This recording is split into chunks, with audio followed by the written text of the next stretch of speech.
যারা জনগণের আদালতের রায়ের মুখোমুখি হতে ভয় পায় কিংবা যাদের ভিন্ন কোনো উদ্দেশ্য রয়েছে, তারাই নির্বাচন অনুষ্ঠান নিয়ে নানা রকম বিভ্রান্তি সৃষ্টি করে।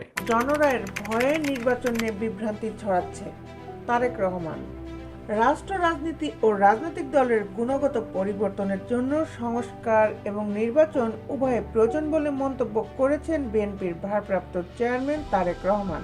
তিনি বলেন, কোনো মহল থেকে সংস্কার নাকি নির্বাচন এই ধরনের জিজ্ঞাসাকে বিএনপি, দেশপ্রেমিক জনগণ ও সব রাজনৈতিক দল স্রেফ অসৎ উদ্দেশ্যে তর্ক বলে মনে করে।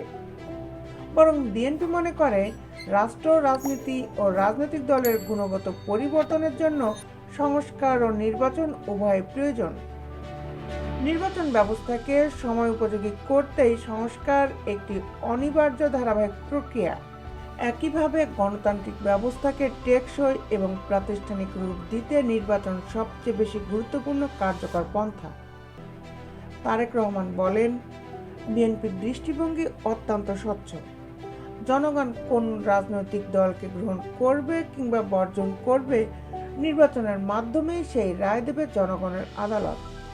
তবে যারা জনগণের আদালতের রায়ের মুখোমুখি হতে ভয় পায় কিংবা যাদের ভিন্ন কোনো উদ্দেশ্য রয়েছে, তারাই নির্বাচন ও অনুষ্ঠান নিয়ে নানা রকম বিভ্রান্তি সৃষ্টি করছে।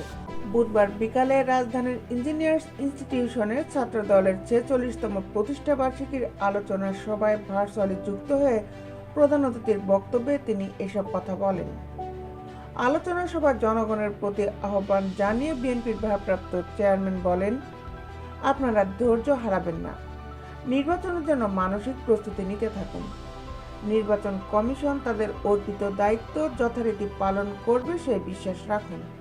তিনি আরো বলেন, অন্তর্বর্তীকালীন সরকার তাদের সংস্কার বা গৃহীত পরিকল্পনায় ব্যর্থতার পরিচয় দিলে ষড়যন্ত্রকারীরা 2024 সালের গণ অভ্যুত্থানের স্পিরিট বিনষ্ট করার সুযোগ নেবে। এরই মধ্যে তারা একাধিকবার দেশে অস্থিতিশীল পরিবেশ সৃষ্টি করার প্রচেষ্টা চালিয়েছে। হাজারো ছাত্র জনতার রক্তের উপর প্রতিষ্ঠিত বর্তমান সরকারের ব্যর্থতা দেশের গণতন্ত্রের পক্ষে শক্তি দেখতে চায় না। এই কারণে জনগণের পক্ষের রাজনৈতিক দল হিসাবে বিএনপি এই সরকারের প্রতি সমর্থন অব্যাহত রেখেছে।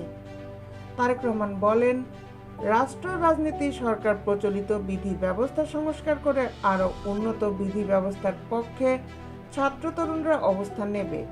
বিএনপির এই আলোচনা সভায় অন্তর্বর্তীকালীন সরকারের উদ্দেশ্যে মির্জা ফখরুল ইসলাম আলমগীর বলেন, আর বিলম্ব না করে অতি দ্রুত একটা নির্বাচনের ব্যবস্থা করে বাংলাদেশের মানুষকে সংকট থেকে মুক্ত করতে হবে, মানুষকে সামনের দিকে এগিয়ে নিয়ে যেতে হবে। তিনি বলেন, আজকে যারা বলেন বিএনপি সংস্কার চায় না, তারা ইতিহাস ভুলে গেছেন। 31 দফা নিয়ে আমাদের নেতারা গ্রামে গ্রামে গেছেন। সংস্কারের মধ্য দিয়ে বিএনপির জন্ম হয়েছে জানিয়ে তিনি আরো বলেন, জিয়াউর রহমান বহুদলীয় গণতন্ত্র এনেছেন, বাকশাল থেকে মুক্ত করে বহুদলীয় গণতন্ত্র এনেছেন। মার্চ ফর ইউনিটির নামে কেন সমাবেশ করতে হলো, এই প্রশ্ন তোলেন বিএনপির কেন্দ্রীয় যুগ্ম মহাসচিব শহীদুদ্দিন এনি। তিনি বলেন, ইউনিটির নামে এই ধরনের সমাবেশ বক্তব্য ষড়যন্ত্রকারী, লুটপাটকারী ও ফ্যাসিবাদীদের জন্য সহায়ক নয় কি?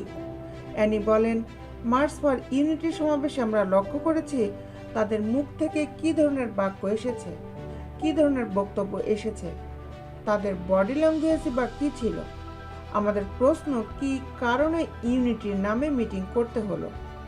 তিনি বলেন, ঢাকার কেন্দ্রীয় শহীদ মিনারে মঙ্গলবার অনুষ্ঠিত মার্চ ফর ইউনিটি সমাবেশে বেশ কিছু পোস্টার দেখা যায়।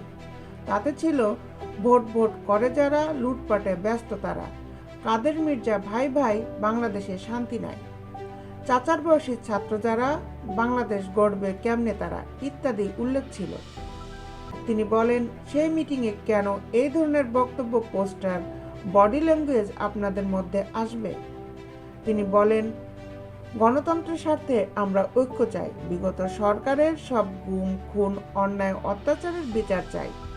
আমরা সবার আগে শেখ হাসিনা ও তার সাঙ্গপাঙ্গদের বিচার চাই। দেশ বিদেশের আপডেট নিউজ পেতে আমাদের সাথেই থাকুন। Justice television, Dhaka.